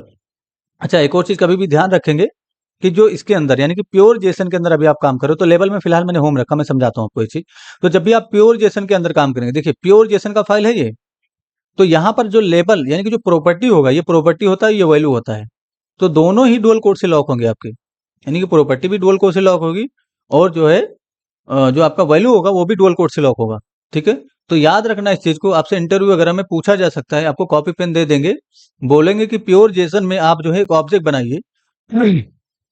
तो आप तो जावास्क्रिप्ट में ऑब्जेक्ट बनाते थे तो वहाँ पर तो प्रॉपर्टी को लॉक नहीं करते थे, है ना? तो आप वही बना दोगे जल्दी से। तो आपको सोचना है कि इंटरव्यूअर ने क्या कहा। उसने कहा कि प्योर जेसन में एक ऑब्जेक्ट बनाइए, तो प्योर जेसन में ऑब्जेक्ट इसलिए वो बोलते हैं क्योंकि उनको पता होता है कि आप जो है नॉर्मल वाला ऑब्जेक्ट बना देंगे। तो प्योर जेसन में जब भी ऑब्जेक्ट आप बनाएँगे, उसके अंदर जो है प्रॉपर्टी भी डुअल कोड से लॉक होगी और जो उसकी वैल्यू होगी वो भी डुअल कोड से लॉक होगी। इतना ध्यान रखना है आपको। इसके बाद जितना भी इसके अंदर प्रॉपर्टी आप बनाना चाहें, जैसे कि दूसरा प्रॉपर्टी में लिंक के नाम से बनाना है, तो मैंने लिंक के नाम से डिफाइन किया इस तरीके से, और इसमें मैं लिंक डिफाइन कर देता हूँ, यानी कि होम, यानी कि फॉरवर्ड स्लैश। क्यों फॉरवर्ड स्लैश ही क्यों? यानी कि जब होम पे क्लिक होगा तो फॉरवर्ड स्लैश सक्सेस होना चाहिए, बस इसलिए डिफाइन करेंगे। यहाँ पर कॉमा से सेपरेट करेंगे, इसको मैंने कॉपी किया कंट्रोल सी करके, इसके जस्ट नीचे पेस्ट करूंगा। दूसरा आपको ब्लॉग के नाम से बनाना है, तो यहाँ पर डिफाइन करिए इस तरीके से ब्लॉग, और यहाँ पर स्लैश ब्लॉग लिखेंगे, क्योंकि जब ब्लॉग पे क्लिक हो तो ब्लॉग वाला कंपोनेंट हमारा एक्सेस होना चाहिए। इस तरीके से मैंने डिफाइन किया, कॉमा से सेपरेट करेंगे, कंट्रोल भी करेंगे इस तरीके से। और तीसरा आपका किसी भी नाम से बना सकते हैं, जैसे मैंने वेबसाइट के नाम से बना लिया इस तरीके से, वेबसाइट इस तरीके से बनाया मैंने वेबसाइट्स, ठीक है? वेबसाइट्स कर दीजिए या वेबसाइट कर दीजिए, तो वेबसाइट ही कर देता हूँ। और यहाँ पर जो इसके लिए यूआरएल डिफाइन करना है या लिंक डिफाइन करना है, उसके लिए हमने वेबसाइट को डिफाइन कर दिया, ठीक है? वेबसाइट। उसके बाद एक और बना लीजिए जरा, मैंने यहाँ पर पेस्ट किया वेबसाइट के बाद मैं यहाँ पर बना लेता हूँ टीम्स के नाम से, तो मैं टीम्स डिफाइन करूंगा और यहाँ पर मैं टीम के नाम से यहाँ पर वो बना देता हूँ। यानी कि इसके लिए मैं यूआरएल ये सेट करने वाला हूँ टीम। यहाँ पर दिखेगा टीम्स, यानी कि यहाँ पर जो दिखेगा आपको वो टीम्स दिखेगा, लेकिन जिस पे आप क्लिक करते हैं जो टू में सेट करते हैं वो ये होगा, ठीक है? टीम। उसके बाद एक और आप चाहें तो बना सकते हैं, मैंने यहाँ पर कंट्रोल भी किया इस तरीके से, और कॉन्टैक्ट के नाम से बना देता हूँ मैंने, कॉन्टैक्ट इस तरीके से डिफाइन किया कॉन्टैक्ट, ठीक है? और यहाँ पर मैं कॉन्टैक्ट के नाम से यूआरएल यानी कि लिंक सेट कर देता हूँ। अब ये जेसन एपीआई क्यों बनाया गया? इसको बनाने का बेनिफिट अभी थोड़ी देर में आपको समझ में आ जाएगा, ठीक है। तो फिलहाल हमें इस जेसन एपीआई का यूज करना है, कहाँ यूज करना है, इसको कट कर देता हूँ फूटर को। ये जो जेसन एपीआई हमने बनाया इसका यूज यहाँ पर करना है जहाँ पर आपने ये चीज डिफाइन किया था, ठीक है। तो देखिए जब आपके पास 10-15 मेन्यू हो जाएगा तो यहाँ पर 10-15 बार आपको इसको कॉपी पेस्ट करना होगा, और फ्यूचर में आपको जब भी एडिट करना होगा तो प्रॉब्लम होगी, इसलिए जेसन एपीआई बनाते हैं। जब ऐसी सिचुएशन हो कि कोई कोई चीज आपकी रिपीट हो रही हो, उसके लिए जेसन एपीआई हमेशा बनाते हैं, ठीक है। आपको समझ में आएगा। सबसे पहले यहाँ पर इसको हटा देना है, यानी कि ये जो आपने यहाँ पर लिखा लिखा था इसको हटाइए। ये तो आपका स्टैटिक तरीका हो गया, डायनेमिक तरीके से आप बनाइए आप, ठीक है। तो ये हटा देंगे तो यहाँ पर कुछ नहीं दिखेगा। सबसे पहले जो आपने जेसन एपीआई बनाया यानी कि मेन्यू डॉट जेसन बनाया उसको इंपोर्ट कर लेना है आपको। तो इंपोर्ट करने के लिए ऊपर की तरफ जाएंगे, देखिए कोई भी इंपोर्ट स्टेटमेंट दिखेगा उसके नीचे आपको इंपोर्ट करना है। तो इंपोर्ट डिफाइन करेंगे इस तरीके से, और फ्रॉम कीवर्ड का यूज करेंगे, इंपोर्ट फ्रॉम। उसके बाद आपको लिखना है इस तरीके से, अच्छा कोई कांस्टेंट डिक्लेयर कर देंगे इसके लिए, तो मैंने मेनू के नाम से कांस्टेंट डिक्लेयर किया, और यहाँ पर फ्रॉम कीवर्ड का यूज करेंगे। इस तरीके से डिफाइन करेंगे कि एक फोल्डर से बाहर निकलेंगे, उसके बाद एक और फोल्डर से बाहर निकलेंगे। जेसन एपीआई मिलेगा, जब तक जेसन एपीआई नहीं मिल जाए जब तक आपको फोल्डर से बाहर निकलते रहना है। इसके अंदर से आपको मेनू डॉट जेसन इसको लिंक कर देना है, ठीक है। तो एक्सटेंशन कोड के साथ आपको लिंक करना है, यहाँ पर मेनू डॉट जेसन यहाँ पर आ जाएगा। अगर आप चाहते हैं इसको प्रिंट करके देखना, तो ये जो हेडर वाला कंपोनेंट है यानी कि आपका जो हेडर वाला कांस्टेंट है, इसके अंदर यहाँ पर कंसोल डॉट लॉग करेंगे इस तरीके से, और यहाँ पर आपको मेन्यू को प्रिंट कर देना है, ठीक है। मैंने टर्मिनेट किया। अगर आप जाके देखेंगे इंस्पेक्ट करके कंसोल में, तो आपको मेन्यू यहाँ पर प्रिंट होता हुआ दिख जाएगा। ये देखिए ना, अरे आ गया इस तरीके से, ये सारा मेन्यू आ गया। इसी के लिए आपको लूप चलाना है और होम वगैरह डिफाइन करना है, लिंक वगैरह डिफाइन करना है, ठीक है। ये देखिए होम आ गया, है ना, ब्लॉग आ गया, जितना भी आपका उसके अंदर ऑब्जेक्ट था सब आ जाएगा। तो इसी एरे के लिए आपको लूप चलाना है। कहाँ लूप चलाएंगे भाई, इसको हटा दीजिए सबसे पहले कंसोल। लूप कहाँ चलाएंगे, लूप आप यहाँ पर चलाएंगे जहां पर आपका लिंक कंपोनेंट बनेगा। यहीं पर क्यों चलाएंगे, इसके ऊपर क्यों नहीं, क्योंकि देखिए लिंक कंपोनेंट को आपको रिपीट करना है, आपको नैप टेक को रिपीट नहीं करना है, लिंक कंपोनेंट को आपको रिपीट करना है। तो लिंक कंपोनेंट आपका यही बनता है ना, इसलिए यहीं पर लूप चलाएंगे। तो लूप चलाने के लिए आपको टेम्पलेट लिटिल का यूज करना है, ठीक है, टेम्पलेट लिटिल का यूज करना है इस तरीके से। और यहाँ पर आपको जो मेन्यू है उसके लिए लूप चलाना है। तो मेन्यू के लिए आप यहाँ पर मेन्यू डॉट मैप यानी कि मैप लूप एक फंक्शन होता है, उसको कॉल करेंगे मेन्यू के लिए। तो मैप फंक्शन क्या करता है, ये जो है लूप चलाने का काम करता है। ये जितना भी एरे होगा उतना टाइम ये एग्जीक्यूट करेगा ये, यानी कि जितना ये जो एरे है ना, इसकी लेंथ जितना होगी, मेन्यू वाला जो एरे आपने यहाँ पर इंपोर्ट किया ये वाला, इसके अंदर जितना भी लेंथ होगा उतना बार ये चलेगा, यानी कि ये जो मैप फंक्शन उतनी बार चलेगा जितना इसका लेंथ होगा, ठीक है, ये समझिए। एक और पैरेंथेसिस इसके अंदर देंगे, और यहाँ पर आइटम के नाम से मैंने एक पैरामीटर रिसीव किया, दूसरा मैं इंडेक्स के नाम से रिसीव कर लेता हूँ, और दोनों को मैं प्रिंट करके आपको दिखा देता हूँ मैं। यहाँ पर इस तरह से कॉल बैक बनाएंगे इसके अंदर। अच्छा लास्ट में यहाँ पर टर्मिनेट नहीं करेंगे, जब भी आप टेम्पलेट लिटरल के अंदर हो, और लास्ट में आपको टर्मिनेट नहीं करना है, ठीक है। टेम्पलेट लिटरल के पहले ये जो टेम्पलेट लिटरल स्टार्ट हुआ ये क्लोज हुआ, तो यहाँ पर आपको टर्मिनेट नहीं करना है, नहीं तो एरर देगा ये। इसके अंदर आ जाएंगे, और यहाँ पर आपको कंसोल डॉट लॉग में पास करना है इस तरीके से, कंसोल डॉट लॉग का डिफाइन करिए, और यहाँ पर आइटम को प्रिंट कर लीजिए इस तरीके से, और कॉमा लगा के इंडेक्स को भी प्रिंट कर लीजिए। तो आइटम कॉमा इंडेक्स इसको हम प्रिंट कर लेंगे। तो अगर आपने पेज रिलोड किया इस तरीके से और टर्मिनल में जाके देखेंगे, यानी कि सॉरी कंसोल में जाके देखेंगे, तो आपको ऑब्जेक्ट दिखेगा, है ना। ये देखिए कंसोल में जाएंगे तो यहाँ पर ऑब्जेक्ट दिखा इस तरीके से। अच्छा ये डबल टाइम रिपीट होकर दिखेगा, है ना। पहले देखिए 0 से लेकर 4 तक प्रिंट हुआ, फिर 0 से लेकर 4 तक प्रिंट हुआ, तो डबल टाइम रिपीट होकर दिखेगा कंसोल में, ऐसा आपको दिखेगा। लेकिन जब आप यूज करेंगे तो वो ऐसा प्रॉब्लम नहीं आएगा, क्योंकि रिएक्ट का जो एप्लीकेशन है वो बैकग्राउंड में कई बार जो है चलता है, इसलिए दो बार आपको यहाँ पर जो भी वैल्यू देखेंगे आप, तो दो मल्टीपल टाइम वो एग्जीक्यूट होता हुआ दिखेगा। तो उसके लिए आपको टेंशन लेने की आवश्यकता नहीं है। देखिए कहने का मतलब ये है, आपका आइटम में क्या रिसीव हुआ, ऑब्जेक्ट रिसीव हुआ, और इंडेक्स में क्या रिसीव हुआ, इंडेक्सिंग नंबर रिसीव हुआ 0 1 2 3 6, ठीक है। तो ऑब्जेक्ट को जब आप ओपन करेंगे तो उसके अंदर लेबल है और लिंक है, बस इसी को आपको डिफाइन करना है। तो आइए जरा, कुछ नहीं करना है, यहाँ पर आपको बस सबसे पहले लिंक कंपोनेंट को इस तरह से स्टार्ट करना है, लिंक कंपोनेंट, और यहाँ पर आप अगर आपने यहाँ पर लिख दिया इसके बीच में जस्ट, ठीक है, तो यहाँ पर आपको दिख जाएगा जस्ट इस तरीके से, यानी कि नेम बार में। लेकिन ये अभी ये नहीं दिखेगा, क्योंकि जब भी आप जो है मैप फंक्शन के अंदर काम करें, तो जब भी आपका यहाँ पर देखिए जो जिसको भी आपको दिखाना है यहाँ पर उसको आपको रिटर्न करना होगा, ठीक है। यहाँ से रिटर्न कीवर्ड लगाएंगे, जब तक आप रिटर्न कीवर्ड नहीं लगाएंगे इसके पहले ये रिटर्न नहीं होगा, और यहाँ पर शो नहीं होगा ये चीज। तो रिटर्न कीवर्ड लगाना कंपलसरी है। तो यहाँ पर देखिए जस्ट जस्ट जस्ट इस तरह से रिपीट हो गया। इसको अगर आपको डिजाइन करना है तो डिजाइन करने के लिए आप इसके अंदर क्लास नेम नाम का प्रॉपर्टी यूज करेंगे, नेम हाइफन लिंक, इस वाले क्लास का यूज कर लेंगे, तो ये आपका डिजाइन होके आ जाएगा। देखिए यहाँ पर ये डिजाइन हो गया इस तरीके से, लेकिन हमारा डायनेमिक कंटेंट आना चाहिए जो कि हमने बना रखा है मेन्यू डॉट जेसन के अंदर। तो उसके लिए ज्यादा कुछ नहीं करना, ये रहा आपका आइटम, इसके अंदर से आपको रीड करना है। तो सबसे पहले देखिए अब कंपोनेंट के बीच में आपको कुछ भी लिखना है, यानी कि जावास्क्रिप्ट का वेरिएबल यूज करना है, इसलिए यहाँ पर टेम्पलेट लिटरल का यूज करेंगे, और यहाँ पर जो आइटम है यानी कि जो आइटम वाला आपका वेरिएबल है इसके अंदर से डॉट ला के लेबल नाम का जो प्रॉपर्टी उसको एक्सेस कर लेना है। लेबल ही क्यों भाई? क्योंकि लेबल के अंदर ही तो नेम है, होम ब्लॉग ये सब। ये देखिए आ गया home blog website team contact, है ना, इस तरीके से। अब इस पे क्लिक करने के बाद क्या खुलेगा? वो लिंक के अंदर है, यानी कि मेनू डॉट जेसन के अंदर जाके देखेंगे तो देखिए लिंक के अंदर वो डिफाइन है कि क्या खुलेगा। तो बस यहाँ पर आप टू प्रॉपर्टी का यूज करिए। आइए जरा यहाँ पर हेडर डॉट जेएस में, यहाँ पर आपको टू प्रॉपर्टी का यूज करना है इस तरीके से, और इसका वैल्यू भी एक जेसन यानी कि ऑब्जेक्ट डिफाइन करेंगे, और यहाँ पर आपको आइटम के अंदर से, यानी कि जो आइटम है उसके अंदर से जो है आपको लिंक नाम का जो का प्रॉपर्टी उसको रीड कर लेना है। ठीक है, इतना करने के बाद आप क्लिक करेंगे ब्लॉग पे तो देखिए ब्लॉग खुलेगा, वेबसाइट खुलेगा। अच्छा, वेबसाइट के लिए अभी आपने बनाया नहीं है तो वेबसाइट नहीं खुला। टीम्स पे क्लिक करेंगे तो टीम्स के लिए भी नहीं बना हुआ है, कॉन्टेक्ट के लिए भी नहीं बना हुआ, इसलिए कॉन्टेक्ट नहीं खुला। तो बना देते हैं जरा सभी के लिए। आइए जरा यहाँ पर ऐप डॉट जेएस के अंदर देखिए, ये आपके ब्लॉग के लिए बना हुआ था, इसको नीचे कर देते हैं जरा, यानी कि जो लिंक लिंक वाला अब तो हमने यूज नहीं करना है, इसको वेबसाइट कर देता हूँ मैं, यानी कि यहाँ पर मैं वेबसाइट इससे डिफाइन कर देता हूँ। मैंने डिफाइन कर दिया और यहाँ पर मैं वेबसाइट कर देता हूँ इस तरीके से। ठीक है, वेबसाइट। ठीक है, उसके बाद इसको कॉपी पेस्ट करेंगे और यहाँ पर मैं टीम कर देता हूँ नीचे वाले को, इसके नीचे जो है उसको टीम कर दूंगा, और यहाँ पर मैंने टीम कर दिया। ठीक है, ठीक है, इसको एक और बार कॉपी पेस्ट करेंगे और यहाँ पर मैंने कर दिया कॉन्टेक्ट। ठीक है, मैंने कॉन्टेक्ट किया और यहाँ पर मैं वेलकम टू कॉन्टेक्ट इस तरीके से कर देता हूँ, ताकि मुझे पता चले कि फर्क पता चले। अगर सभी जगह पे आपने सेम लिख दिया तो फर्क कैसे पता चलेगा कि कौन सा एक्सेस हुआ। आइए जरा टेस्टिंग कर लेते हैं। देखिए वेलकम टू कॉन्टेक्ट खुल गया, टीम पे क्लिक करेंगे टीम खुल जाएगा, वेबसाइट पे क्लिक करेंगे वेबसाइट खुल जाएगा, ब्लॉग पे क्लिक करेंगे ब्लॉग खुल जाएगा, और होम पे क्लिक करेंगे तो होम खुल जाएगा। कॉमन सा एक वार्निंग आएगा, इंस्पेक्ट करके अगर आप कंसोल में जाके देखेंगे तो कॉमन सा वार्निंग आएगा। यहाँ पर देखिए यहाँ पर क्या लिखा हुआ है ना, ये जो वार्निंग है आपका, यहाँ पर लिखा हुआ है कि warning child in a list should have a unique की, यानी कि जिसके लिए आप लूप चला रहे हो उसके लिए आपको यूनिक की डिक्लेयर करना होगा। लूप कहाँ चला रहे हैं आप? यहाँ पर। ठीक है, तो जब भी आप लूप चलाएंगे रिएक्ट के अंदर तो सभी के लिए, यानी कि जितना भी कंपोनेंट आपका यहाँ पर बन रहा है, यानी कि जो भी आपका लिस्ट बन रहा है उसके लिए आपको यूनिक की डिफाइन करना होता है। तो यूनिक की डिफाइन करने के लिए हमने यहाँ पर इंडेक्स को रिसीव कर रखा है, बस यहाँ पर आपको की के नाम से प्रॉपर्टी सेट करना है इस तरीके से, और यहाँ पर आपको इंडेक्स को डिफाइन कर देना है इस तरीके से। की का वैल्यू तो इंडेक्स नंबर में क्या आ रहा है? 0 आएगा, फिर 1 आएगा, तो सभी के लिए यूनिक की डिफाइन हो जाएगा। अगर आप टेस्टिंग करेंगे इस चीज़ की, पहले तो रिलोड कर लेंगे, रिलोड करने के बाद आप यहाँ पर जाके देखेंगे इंस्पेक्ट में, तो आपको वो जो एरर आ रहा था वो अब नहीं दिखेगा।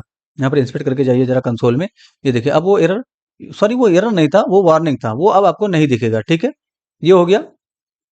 यहाँ पर आपका बन गया मेनू इस तरीके से। ठीक है, तो मेनू बन गया। अगर आपको मेनू में कुछ चेंजेस करना होगा, घटाना बढ़ाना होगा, तो आपको यहाँ पर सोचने की जरूरत नहीं है, यानी कि यहाँ पर आने की जरूरत नहीं है। मेनू डॉट जेसन है आपके पास, उसके लिए मेनू डॉट जेसन में जाएंगे। सपोज करो एक और मेनू आपको बढ़ाना है, बस इसको कॉपी करिए, इसके जस्ट नीचे पेस्ट करेंगे, और यहाँ पर मैंने डिफाइन कर दिया इस तरीके से। यहाँ पर मैंने किसी भी नाम से बना दिया, जैसे मैंने जो है रोबोटिक्स के नाम से बना दिया, रोबोटिक्स इसके नाम से मैंने बनाया, और यहाँ पर मैं रोबोटिक कर देता हूँ। ठीक है, जैसे मैंने रोबोटिक कर दिया तो देखिए रोबोटिक वाला यहाँ पर आपको मेनू दिख जाएगा ऐसे। ठीक है, तो जब भी आपको मेनू को बढ़ाना या घटाना होगा तो आपको कुछ सोचने की जरूरत नहीं है, डायरेक्ट मेनू डॉट जेसन में जाएंगे और बढ़ा देंगे घटा देंगे। ठीक है, बड़ी ही आसानी से काम होगा अब आपका। ठीक है, तो इसीलिए फायदा होता है, यानी कि यही फायदा होता है मेनू डॉट यानी कि जेसन एपीआई बनाने का। तो आपने जेसन एपीआई सीखा, एक और चीज सीखा अभी आपने, रिएक्ट लूप, यानी कि रिएक्ट में लूप कैसे चलाना है वो भी आपने सीखा। ठीक है, तो इसी को बोलते हैं रिएक्ट लूप, कि आपको रिएक्ट में लूप वगैरह चलाने आता हो। ठीक है, कोई रिएक्ट लूप कोई टॉपिक नहीं है, बस आपको रिएक्ट के अंदर लूप चलाने आता हो, रिएक्ट के अंदर जेसन एपीआई बनाने आता हो, ये चीज। ठीक है, तो इसके लिए आपने जेसन एपीआई बनाया। ठीक है, हो गया इसके लिए। तो यहाँ पर आपको घटाना बढ़ाना होगा तो आप जो है नैब यानी कि जो मेनू डॉट जेसन फाइल उसके अंदर जाके देखेंगे, बस आपको कहीं और छड़ने की जरूरत नहीं है, आपको कुछ सोचना नहीं है, डायरेक्ट जाइए यहाँ पर बढ़ाना है घटाना है। जैसे अभी रोबोटिक्स को आपको हटाना है तो यहाँ से हटा देंगे इस चीज को, आपका रोबोटिक ऑटोमेटिक यहाँ से हट जाएगा। ये देखिए रोबोटिक चला गया। ठीक है, इस तरीके से। तो जब भी आपको बढ़ाना होगा तो मेनू डॉट जेसन को बढ़ाएंगे, कुछ चेंजेस करना होगा, जैसे कॉन्टेक्ट की जगह आप चाहते हो कि यहाँ पर जो है कुछ और दिखे, जैसे इमेजेस दिखे यहाँ पर, तो बस इमेज ही लिखे यहाँ पर, और यहाँ पर इमेज के लिए राउट डिफाइन कर दीजिए।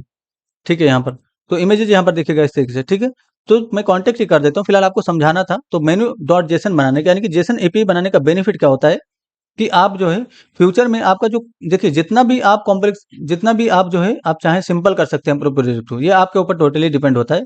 हम चाहते तो यहीं पर 10 बार लिंक यूज करते हैं, यानी कि 10 बार लिंक यहाँ पर स्टार्ट करते और हमारा काम हो जाता, लेकिन हमें लूप चलाने की आवश्यकता क्या पड़ी, मेनू डॉट जेसन बनाने की आवश्यकता क्या पड़ी, जेसन एपीआई बनाने की आवश्यकता क्या पड़ी, ताकि हम जो है कोड के कॉम्प्लेक्सिटी को रिड्यूस कर सकें, यानी कि जो कोड का कॉम्प्लेक्सिटी है उसको हम रिड्यूस कर सकें। ठीक है, तो रिड्यूस हो जाएगा इससे थोड़ा कॉम्प्लेक्सिटी आपका।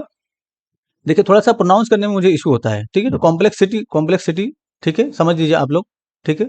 तो यहाँ पर ये आपको घटाना बढ़ाना होगा तो इसका यूज़ करेंगे।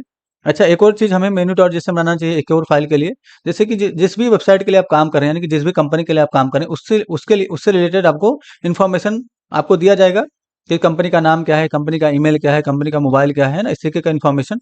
तो उसके लिए भी आपको मेनू डॉट जेसन बनाना चाहिए। तो जो जेसन एपीआई फोल्डर इसके अंदर आइए और यहाँ पर ब्रांड डॉट जेसन इसके नाम से बनाइए जरा, ब्रांड डॉट जेसन इस तरीके बना लेंगे एक फाइल। इसके अंदर एक ऑब्जेक्ट बनाएंगे। यहाँ पर आप एरे ऑफ ऑब्जेक्ट क्यों नहीं बनाएंगे, क्योंकि एरे ऑफ ऑब्जेक्ट बनाने की आवश्यकता नहीं है यहाँ पर, क्योंकि इसके लिए हमें लूप नहीं चलाना है। तो सबसे पहले मैंने नेम के नाम से प्रॉपर्टी सेट किया, ध्यान रहे प्रॉपर्टी भी डुअल कोड से लॉक और जो वैल्यू है वो भी डुअल कोड से लॉक करेंगे। तो मैंने यहाँ पर डिफाइन किया से जस्ट फॉर कोड, इसे डिफाइन कर दिया। नंबर चाहिए तो बस यहाँ पर मोबाइल के नाम से प्रॉपर्टी सेट करो इस तरीके से, और यहाँ पर आपको नंबर डिफाइन कर देना है। तो जो भी नंबर है कंपनी का वो डिफाइन कर दिया, इस तरीके से मैंने डिफाइन कर दिया। ठीक है, उसके बाद अगर आपको एड्रेस लिखना है तो यहाँ पर एड्रेस के नाम से प्रॉपर्टी सेट करो इस तरीके से, और यहाँ पर एड्रेस डिफाइन कर दो कंपनी का। तो मैंने यहाँ पर इस तरीके से एल को डिफाइन कर दिया फिलहाल। कॉमा से सेपरेट करेंगे, लोगो कंपनी का यहाँ पर स्टोर करेंगे। तो लोगो के नाम से प्रॉपर्टी सेट करिए। यहाँ पर मेरे पास जो है पब्लिक फोल्डर के अंदर लोगो 192.png इसके नाम से एक फाइल है, उसी का यूज़ करने वाला हूँ। तो 192.png ये वाला जो हमारा नाम है इसको मैंने यहाँ पर दिया। ठीक है, अब इसका यूज़ कैसे करेंगे, आइए जरा हेडर डॉट जेएस में मुझे जहाँ पर जो ये जो बूट स्टेप दिख रहा है ना, रिएक्ट बूट स्टेप, यहाँ पर हमें कंपनी का नाम यूज़ करना है। तो सबसे पहले इस फाइल को आपको इंपोर्ट करना होगा हेडर डॉट जेएस के अंदर। तो जिस तरीके से आपने मेन्यू को इंपोर्ट किया था वैसे ही आपको ब्रांड को भी इंपोर्ट कर लेना है। तो यहाँ पर डिफाइन किया जरा इंपोर्ट ब्रांड इसे डिफाइन करेंगे, और यहाँ पर फ्रॉम कीवर्ड का यूज़ करना है इस तरीके से, यानी कि फ्रॉम कीवर्ड का इस तरीके से यूज़ करेंगे और यहाँ पर डिफाइन कर देंगे इस तरीके से। एक फोल्डर से बाहर निकलेंगे, यानी कि एक फोल्डर से बाहर निकलेंगे, उसके बाद आपको मिल जाएगा एक और फोल्डर से बाहर निकलेंगे, फिर आपको जेसन एपीआई मिलेगा, इस तरीके डिफाइन करेंगे। उसके अंदर से ब्रांड डॉट जेसन इसको इंपोर्ट कर लेंगे। अब जहाँ पर भी आपको यूज़ करना है ब्रांड के अंदर से कोई भी प्रॉपर्टी आप यूज़ कर सकते हो। जैसे ब्रांड एक ऑब्जेक्ट आ गया यहाँ पर, ठीक है। अब इस ऑब्जेक्ट के अंदर से जो भी प्रॉपर्टी, जैसे नेम एक्सेस करना है, मोबाइल एक्सेस करना है, एड्रेस एक्सेस करना है, लोगो एक्सेस करना है, तो आसानी से आप इजीली एक्सेस कर सकते हो। जैसे कि मुझे नेम यहाँ पर एक्सेस करना है, जैसे जहाँ पर रिएक्ट बूट स्टेप लिखा हुआ है, तो एक ऑब्जेक्ट यूज़ करना है, यानी कि एक प्रॉपर्टी यूज़ करना है। तो यहाँ पर आपको क्या करना पड़ेगा, सबसे पहले टेम्पलेट लिटिल का सिंबल देंगे इस तरीके से। उसके बाद जो आपका ब्रांड है, यानी कि जो ब्रांड वाला आपका ऑब्जेक्ट है, उसी के अंदर से देखिए हमने यहाँ पर कैसे बनाया था ब्रांड ऑब्जेक्ट। देखिए बी कैपिटल रखा है मैंने, तो यहाँ पर भी बी कैपिटल रखेंगे अगर आपने रखा है। तो कांस्टेंट का जो नाम होता है उसको मैं स्मॉल में बनाता हूँ, इसलिए मैं इसको स्मॉल कर देता हूँ और यहाँ पर मैं यूज करूंगा स्मॉल में। ठीक है, यहाँ पर मैंने इसे डिफाइन कर दिया। ठीक है, मैंने यहाँ पर डिफाइन किया। ब्रांड के अंदर से मैं अगर नेम एक्सेस कर लेता हूँ इस तरीके से, तो नेम ब्रांड डॉट नेम लिखेंगे यहाँ पर। ठीक है, ब्रांड डॉट नेम। तो यहाँ पर देखिए जस्ट फॉर कोड दिख जाएगा। इसी तरीके से अगर आपको इसका लोगो चाहिए तो इमेजेस के नाम से कंपोनेंट आप इंपोर्ट करिए जरा नेम बार, यानी कि रिएक्ट बूट स्टेप के अंदर से। तो इस तरीके से लिखूंगा मैं, इमेज के नाम से कंपोनेंट होता है, यहाँ पर इस तरीके से एंटर प्रेस करूंगा। ये देखिए जो हिंट दिखेगा आपको रिएक्ट बूट स्टेप वाला, इस पे लाके एंटर प्रेस करेंगे तो इमेज कंपोनेंट यहाँ पर आपका इंपोर्ट हो जाएगा। देखिए यहाँ पर इमेज कंपोनेंट इंपोर्ट हो गया। अगर नहीं इंपोर्ट हुआ तो आप यहाँ पर इंपोर्ट कर लेंगे उस चीज को, है ना। नेम ड्रॉप डाउन के नीचे इमेज को इंपोर्ट कर लेंगे। इसको मैंने क्लोज किया इस तरीके से। अच्छा, आप इस तरीके से क्लोज मत करिए क्योंकि इमेज टैग है, तो इमेज टैग का जो क्लोजिंग होता है इस तरीके से भी आप क्लोज कर सकते हो, नो डाउट, लेकिन आप इस तरीके से क्लोज कर दिए तो ज़्यादा बेटर होता है। ठीक है, यहाँ पर क्योंकि इमेज टैग आपका उसका क्लोजिंग टैग नहीं होता है, तो जिसका भी क्लोजिंग टैग नहीं होता उसको इस तरीके से क्लोज किया जाता है। जैसे इनपुट फील्ड बनाते हैं ना, तो इनपुट फील्ड को भी इस तरीके से क्लोज किया जाता है। यहाँ पर एसआरसी के नाम से प्रॉपर्टी सेट करिए और इसका वैल्यू क्या बनाएंगे, यानी कि जो हमारा ब्रांड है उसके अंदर से लोगो को रीड कर लेंगे। तो ब्रांड डॉट लोगो इसे डिफाइन कर दीजिए। तो लोगो आपको यहाँ पर दिख जाएगा, ये देखिए ना, बड़ा सा लोगो दिखा, इसको थोड़ा छोटा करना है। तो छोटा करने के लिए आपको यहाँ पर विद नाम से प्रॉपर्टी सेट करना है इस तरीके से, और इसका वैल्यू डिफाइन कर दिया जरा 40 पिक्सल मैंने डिफाइन कर दिया। तो ऑटोमेटिक ये छोटा हो जाएगा, ये देखिए छोटा हो गया। इनको दोनों के बीच में अगर आपको गैप चाहिए तो ये आपका नेम बार ब्रांड है। यहाँ पर आइए, इसमें क्लास डिफाइन करिए इस तरीके से। क्लास नहीं होता है, क्लास नेम होता है, इसको डिफाइन करेंगे और यहाँ पर आपको MX-3 डिफाइन कर देना है। तो MX3 जैसे आप डिफाइन करेंगे, देखिए दोनों के बीच में बराबर गैप आ जाएगा। फ़ॉन्ट साइज़ वगैरह आप बढ़ा सकते हैं। तो फ़ॉन्ट वेट अगर आपको इसका बोल्ड रखना है तो FW बोल्ड यहाँ पर डिफाइन करिए इस तरीके से, FW बोल्ड ये डिफाइन कर देंगे तो आपका जो फ़ॉन्ट वेट है इसका बोल्ड हो जाएगा, ये देखिए ना यहाँ पर। ठीक है, रिलोड करेंगे। ठीक है, तो बाय डिफ़ॉल्ट ये जो क्लास लगी हुई इसकी वजह से मेरे ख्याल से नहीं बोल्ड हो रहा है। तो मैं आपको बताऊँगा ये सब कैसे कंट्रोल करना है, कोई इश्यू नहीं है। फिलहाल आपको इसी तरीके से रहने दीजिए, कोई इशू नहीं। ठीक है, तो फिलहाल आपको पता चला कि जेसन एपीआई बनाने का बेनिफिट क्या होता है। तो जेसन एपीआई अगर आपने बनाया है तो आपको कुछ भी सोचने की जरूरत नहीं है। मेनू के लिए आपने बनाया, तो जब भी आपको मेनू में कुछ बढ़ाना घटाना होगा तो जेसन मेनू डॉट जेसन में जाएंगे और यहाँ पर बढ़ा देंगे इस तरीके से। यानी कि एक और मैंने यहाँ पर बढ़ाया, जैसे कॉपी कर लिया, यहाँ पर पेस्ट कर दूंगा। मैंने यहाँ पर रिपीट कर दिया इमेजेस के नाम से इस तरीके से, और यहाँ पर इमेज के नाम से वो बना देता हूँ इस तरीके से। ठीक है, तो यहाँ पर आपका मेनू डॉट यानी कि मेनू बढ़ जाएगा इस तरीके से। तो जब भी आपको मेनू में कुछ चेंजेस करना हो, जब भी आपको जस्ट फॉर कोड चेंज करना होगा, तो आपको कहीं सोचने की जरूरत नहीं है। ब्रांड डॉट जेसन में जाएंगे और यहाँ पर नाम चेंज कर देंगे, जैसे मैंने यहाँ पर कर दिया आलोक कुमार। ठीक है, तो ये आपका आसान होता है। लोगो चेंज करना होगा, यहीं पर आके ये देखिए आलोक कुमार हो गया। लोगो चेंज करना है तो लोगो भी आपका यहीं से चेंज हो जाएगा। अगर एड्रेस चेंज करना है तो यहीं से चेंज हो जाएगा। आपको सोचने की जरूरत नहीं है कि आपको कहाँ जाके ढूंढना है। मेनू डॉट जेसन इसीलिए बनाते हैं, यानी कि जेसन एपीआई इसीलिए बनाते हैं ताकि हमारा जो कोड का कॉम्प्लेक्सिटी है वो थोड़ा सा रिड्यूस हो जाए और कम हो जाए। ठीक है, हम आसानी से चेंजेस कर पाएंगे, मेन्यू में आसानी से चेंजेस कर पाएंगे, ब्रांड के नेम में, ब्रांड लोगो में, ब्रांड एड्रेस में, ब्रांड का मोबाइल है ना, इस तरीके की चीजें हैं। तो जिसके लिए आपको मेन्यू डॉट जेसन बनाना होगा, वो धीरे धीरे जब आप काम करेंगे, यानी कि आपको ये कैसे पता चलेगा किसके लिए बनाना है, किसके लिए नहीं बनाना है। तो जब आप काम करेंगे तब पता चलेगा आपका, है ना। अब अगर आप सोच रहे हैं बैठ के, काम ही नहीं कर रहे हैं, तो क्या पता चलेगा आपको। इसलिए काम करिए सभी लोग। और आज के लिए इतना ही रखते हैं, आगे का काम हम नेक्स्ट पार्ट में अचीव करेंगे। Thanks for enjoying the education of just for code. See you soon. जय हिंद, जय भारत।